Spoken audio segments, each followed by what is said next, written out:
my boyfriend on a hookup app, and now I can't think of another major source of income. Story time. Be respectful and mindful with the kind of comments you drop. Please, let's respect ourselves. I started doing hooks in October 2024 because life was very tough for me. I helped my mom in a store alongside my other siblings, but my mom doesn't pay. Even though it's a very big restaurant and she pays a lot of bills, which I completely understand, she only provides food and shelter for us, and that's it. Later in December 2024, I met a guy, but we broke up in January 2025 because this guy was always trying to tell me what to post and what not to post. It was so controlling. I had already stopped doing hooks because of this guy. So by February 2025, I was completely broke. I had no other choice than to go back to my hooks. There's this particular app that I actually use to meet my clients, and this app is very dangerous. The app is specifically for hooks, and I've met a lot of scammers on that app, even though I still get to meet potential clients, and I'm very grateful that I've not gotten hurt by anyone before, but I've been scammed. One encounter that went wrong was a man that left me in a hotel without paying the bills. I also later realized that this man made a video of us, like he made our sex tape. I also had an encounter of a client that paid me less than we actually negotiated.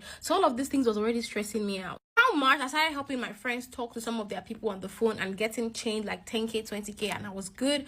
But this was still not enough for me. So in May, I went back fully into hooks. I went back to the application that I always meet my clients. I met this particular guy, and when talking on the phone, he realized that I was nervous. Like I was a novice, I was naive, I wasn't really into this whole thing. We decided to hang out. When we met, we shared our stories. He lost his mom, and I also lost my dad. So we trauma bonded. Text, and he paid me, and later on I left. That particular day he started texting me constantly, though he showed me so much affection and so much care. It was as if the losses we both shared made us bond more. I started to grow fond of this guy, and whenever we were going to work, I mean me and my friends, because most of their boyfriends are into questionable jobs like fraud, so whenever we're going out together, I always share my location with this guy. I always tell him everything, and this made him realize that I was only doing hooks for the financial needs. I kind of think almost everybody does hooks for the financial needs. We realized that I wasn't doing hooks for the material things, for luxury. I just wanted to sort my daily bill. Around a particular time, my friends and their boyfriends left me